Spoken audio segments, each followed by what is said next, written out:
ጥቅም በሚሉት የምዕራባውያን የዲፕሎማሲ ኮንሰፕት ሰውንም ዓለማትንም አጥፍቶም ቢሆን ጥቅም የሚለው ትንሽ ጤንነት ያጣ ከሞራል ሕግ የወጣ ነገር ተከትለን እኛ መለያየት ያለብን አይመስለኝምና በአንድ በኩል ሳይሉ ሰዱ አይሉም አባቶቻችን።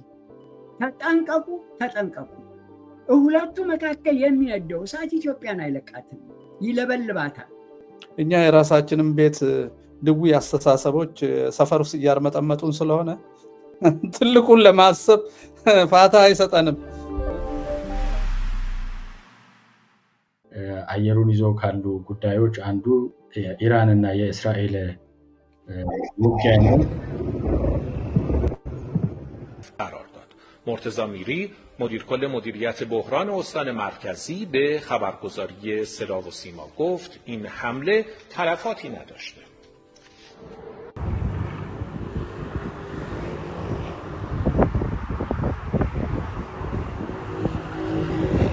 እንግዲህ ሁለቱ ሀገራት ቀደም ሲል የነበራቸው ታሪክ የባላንጣነት ታሪክ ይታወቃል። አሁን ደግሞ ወደ ለየለት ጦርነት እየገቡ ያሉ ነው የሚመስለው። ከትላንት ጀምሮ እስራኤል አስቀድማ ኢራን ላይ ከፈጸመችው ጥቃት ያንን ተከትሎ ኢራንም አሰፋ እየመለሰች እስከ አሁን ሰዓት ድረስ በከፍተኛ ሁኔታ በዓለም በማህበራዊውም ሆነ በመደበኛው ብዙሃን መገናኛዎች አጀንዳ ሆኖ ያለ ጉዳይ አንዱ ይሄ ነው። ዳፋው ማናቸውንም የዓለም ክፍል የሚነካ መሆኑ አይቀሬ ነው። በተለየ ሁኔታ ግን ኢትዮጵያን የሚነካበት ገጽታም አለው። አሁን እየወጡ ባሉ መረጃዎች አዲሱን ውጊያ ተከትሎ የዓለም የነዳጅ ዋጋ 10% ጨምሯል። በዚህ ሰኔ ወር መጨረሻ ሐምሌ ወር ላይ የአብይ አህመድ መንግስት እንግዲህ የነዳጅ ዋጋውን እጨምራለሁ እያለ ነበር። ይሄ እንግዲህ የበለጠ ጥሩ ምክንያት ይሆነዋል ይመስለኛል። ህዝቡን የበለጠ እንግዲህ አፍኖ ለመግዛትና በኢኮኖሚ ድቀት ውስጥ ለማስገባት ለሚያደርገው ጥረት ትልቅ አስተዋጽኦ የሚያደርግ ይመስለኛል። ሌላው ኢራን አሁን ማምሻውን በወጣው ዜና የአሜሪካንና የእስራኤል አጋር የሆኑ ያላቸውን የጦር ካምፕ ወይ ደግሞ የጦር ቤዝ መሰል መሰረተ ልማቶችን እደበድባለሁ ብላለች። አንዱ እንግዲህ አሜሪካና ሌሎችም አጋሮቻቸው የጦር ካምፕና ቤዝ ያላቸው ጅቡቲ ላይ ነው። መርከቦችንም ሁሉ ደበድባለሁ ብላለች። ይሄ ሁኔታ እንግዲህ ኢራን እንደዛ የምታደርግ ከሆነ ጦርነቱን ወደ አፍሪካ ቀንድ ቀጠና በማምጣት እንግዲህ ለቀጠናው ሀገራት ይበልጥም ደግሞ ለኢትዮጵያ የበለጠ ፈተና ሊሆን የሚችል ሁኔታ ሊፈጠር ይችላል። ሁኔታው እንግዲህ ወደ ሶስተኛ የዓለም ጦርነትም እንግዲህ በይፋ እያስገባ ያለ ነው የሚመስለው። የቀጠናው ሀገራት ከእስራኤል አጎራባቾች ጀምሮ እነ ጆርዳን በሃይማኖት በዝርያ በሌላውም ሁሉ ከአረቡ ጋር ነው ያላቸው ህብረት። እንደሚታወቀው ግን እስራኤል ኢራንን ለመምታት በምታደርገው ጥረት የአየር ክልላቸውን ጆርዳን በተለይ አየር ክልሏን በመፍቀድ ከእስራኤል ጎን የቆመች ይመስላል። እነ ኢራቅ ደግሞ ለእስራኤል የአየር ክልላቸውን በመክፈት ለኢራን የአየር ክልላቸውን በመክፈት ከእሷ ጎን የቆሙ ይመስላሉ። አሜሪካ ከእስራኤል ጎን ሆና ወደ ጦርነቱ በይፋ እየገባች ነው ያለችው። ሌሎችም ሀገራት እንደዚሁ በበኩላቸው እንግዲህ እንዲላርግ ወደ ማለት ሁኔታ ላይ ናቸው። ይሄ ሁኔታ አንዱ የዓለም አቀፍ መገናኛ ብዙሃንን ትኩረት ይዞ ያለ አጀንዳ ነው። ምናልባት ይሄን ከቤተክርስቲያን ከኦርቶዶክሳውያን ከኢትዮጵያውያን ከሌላውም ከቀጠናውም ህዝቦች ህልውናና ደህንነት አንጻር ሀሳብ ልሰጡበት ትችላላችሁ። እንዴት አዩት መምህር? የዓለም መከራ የሚመነጨው ከሁለት ወይ ሶስት ከማይበልጡ ሀያላን ሀገራት ዓለምን እንምራ ከሚለው ፖሊሲ ነው። ይሄ ደግሞ የተለያየ አሰላለፍ ፈጥሯል። በዚህ አሰላለፍ ጀርባ ፍልስፍናና እምነት አለ ሁል ጊዜ። በዚህ በእግዚአብሔርን ትተው በዝግመተ ለውጥ የሚያምኑ ሰዎች ዘረኝነትም አላቸው። በዛ ላይ ደግሞ የስግብግብነት ጠባይ ያላቸው ነዳጅም ወርቅም ለም መሬትም ባለበት የሚኖሩ ሰዎች ራሳቸውን ከቻሉ የኛ ስልጣኔ ይወድቃል የሚል ከፍተኛ ፍርሃት ስላለባቸው አንዳንድ ሀገሮችን እንደ መሳሪያ እየተጠቀሙ ሌላውን ሀገር ማዳከም አለ። እስራኤልን ፍልስጤምን ሰበብ አድርጎ ለእስልምና የቆመ መስሎ ፍልስጤምን እንደ መሳሪያ ለሴኩላሩ ለምዕራቡ ወርልድ ዓለም የቆመ መስሎ እስራኤልን እንደ መሳሪያ የሚጠቀም ክፍል አለ። ሁለቱ ግን እዛ የሚኖሩ ወንድማማቾች ደግሞ የህልውና የሀገር ባለቤትና እውቅና የማግኘት ግብግብ አላቸው። ስለዚህ ተደራራቢ ፍላጎቶች የሩቅና የቅርብ ፍላጎቶች አሉ። የቡሽ ትልቁ ቡሽ ሳዳምን የገልፍ ጦርነት በጀመረ ጊዜ ሳዳምን ኩዌት እንዲወር ራሳቸው መክረው የኢራቅን ስልጣኔ ለማስቆም ማለት ነው። ከዛ ደግሞ ኩዌትን እንደሚያድን ሰው ጦርነት በከፈቱ ጊዜ ኢትዮጵያ መርካቶ ውስጥ የተወሰኑ ጽንፈኞች ለሳዳም ሁሴን ይጸልዩ ነበረ እና ምን ብለው ነው የሚያስቡት? እነ ቡሽን እኛ ክርስቲያኖች እንደምንረዳ እነሱ ደግሞ ኢራቅን እንደሚረዱ አድርገው በክፍልፋይ ነው የሚያስቡት። ሰው በፍትህ በእውነት ማሰብ ትቷል። በጎራ ነው የሚያስበው። በፍትህ በሰብአዊነትና በእውነት ሳይሆን በጎራ ነው የሚያስበውና አሁንም ይሄ አሁን ያነሳነው የኢራንና የእስራኤል ጦርነት የጎራ ሀሳብ በሀገር ውስጥ ሳይቀር መፍጠር ይችላል ብዬ አስባለሁ። ምክንያቱም ማስተዋል ቀርቷል። አሁን በቡድን ማሰብ ነው ያለው። ፍትህ የቱ ነው? እውነት የቱ ነው? ሰብአዊነትን የሚያስከብረው የቱ ነው? የሰው ወንድማማችነትን የሚያመጣው የቱ ሀሳብ ነው የሚል ሰው የለም። የእንትና ደጋፊ ነው ወይስ አይደለህም? እስራኤል አሁን ካልደገፍካት ጠላት ታረጋለች፣ ከደገፍካት ደግሞ አረብ ጠላት ያረጋል። ልክ ጃንሆይ የዛሬ ስንት ዓመት አይ እኛ ገለልተኛ እንሁን ሲሉ እስከ ዛሬ ድረስ ጃንሆይን በጥላቻ ነክሰው ያዙ ኃይሎች አሉ እንደምታውቀው። በቃ ሁል ጊዜ ጎራ ካላሰብክ ለእኔ ካልቆምክ የሚል ዓለም እኛንም ተከታይ ስለሚያደርገን መንግስታችንም እርዳታ ለሚሰጣቸው ካደላ ጠላት ሊሆን ይችላል። ነገሩ የኛ መንግስት የኛም ጠላት ስለሆነ ለማንም አደላ እኛን አይጠቅመንም። ዞሮ እነዚህ በዓለም ሀያላን መሳሪያነት የሚያገለግሉ አገራት ዳፋ እያንዳንዳችን ይተርፋል። በነዳጅ ብቻ ሳይሆን በቤተሰብነት ላይ እንኳ ጣጣ አለው ብዬ ነው የማስበውና መከራችን እንግዲህ የተወሳሰበ ይሄዳል ማለት ነው። ይሄን እንደ ድል የሚጠቀሙ አሉ። ትዝ ይለኛል ድሬዳዋ አንድ ሻይ ቤት ገብቼ ለመጀመሪያ ጊዜ ፓኪስታን ሚሳኤል ተኮሰች። ሚሳኤል ቴክኖሎጂ ያኔ ብርቅ ነበረ፣ ድሮ ነው።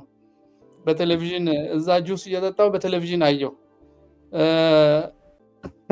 እዛ ጁስ ቤት ያሉ ሙስሊሞች ብድግ ብለው አላሁ አክበር እልልልል ምናምን አሉ። እኔ ምን ተፈጠረ ላለው ፓኪስታን ሙስሊም ስለሆነችና ሚሳኤል ስላገኘች በዛ እንዴት የበላይነትን ለሃይማኖት እንደሚያስገኙ ማሰብ ማለት ነው። እንግዲህ የኢትዮጵያ ሙስሊም ነው እንደዛ እዛ ፈቲሳ የሚባል ቀበሌ ውስጥ ነው ድሬዳዋና ደነገጥኩኝ። እኔ እንደ ምንድነው ይሄ ነገር?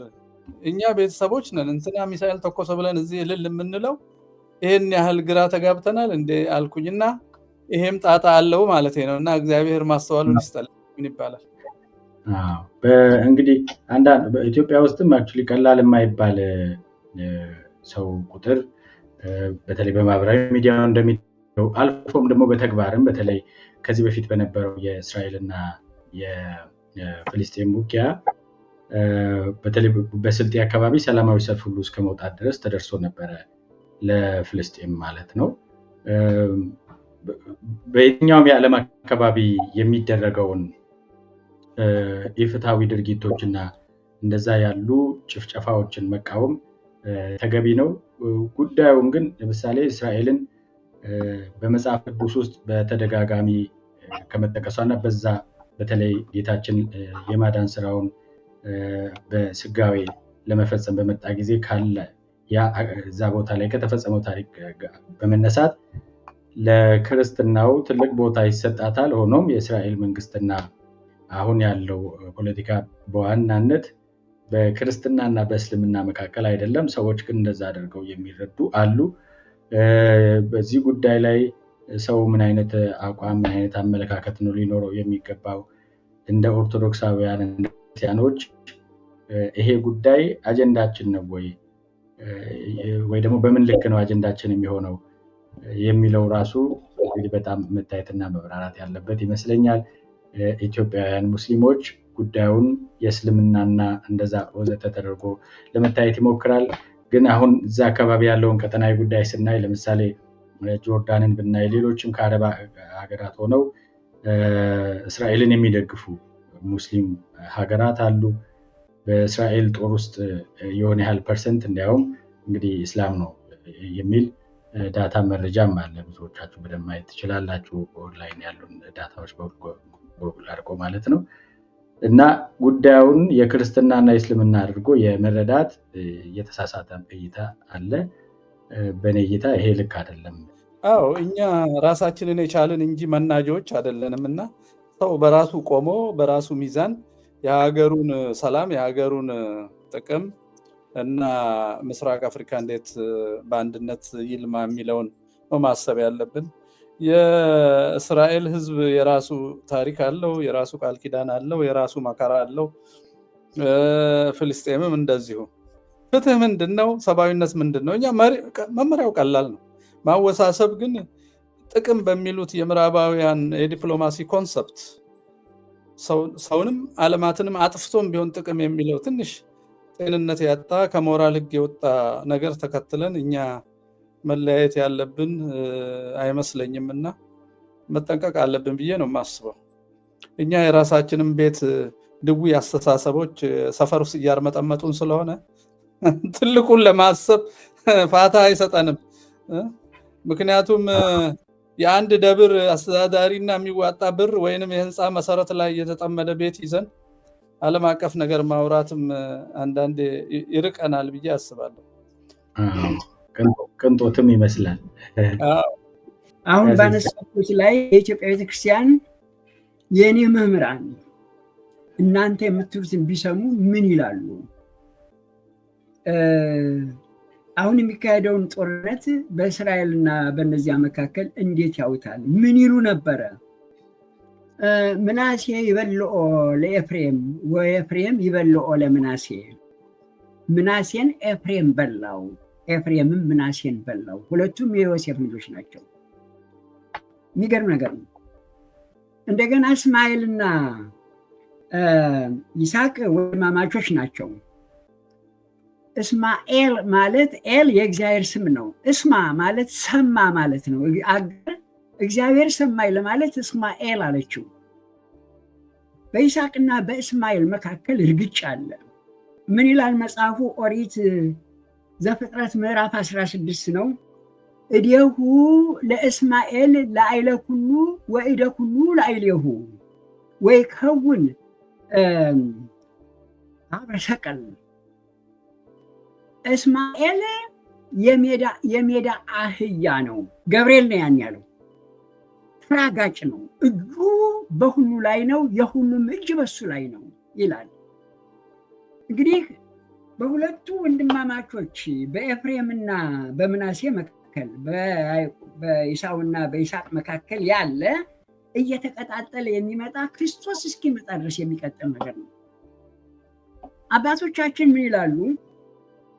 ጸጋዋ ሰላም ለሀገሪትነ ኢትዮጵያ ካሉ በኋላ ቅዳሴው ላይ ወኩሉ አገዋርነ ወጉባኤ አገዋርነ ይላሉ። ታች ለእኛ ብቻ አይደለም ለጎረቤቶቻችን ሲሉ ግብፅንና እስራኤልን ነው። በአባይ በእምነት እንቆላለፋለን።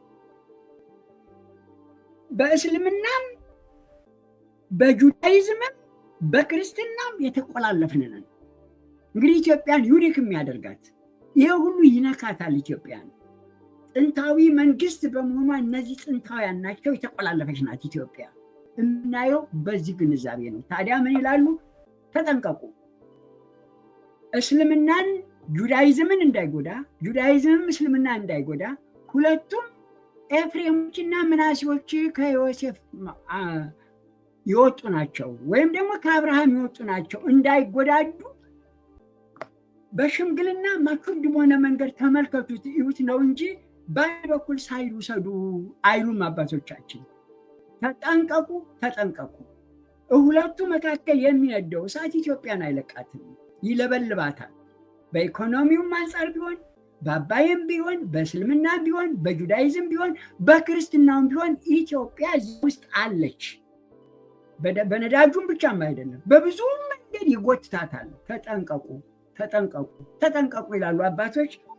ይህንን ነው ላካፍላችሁ የፈለግኩት እንግዲህ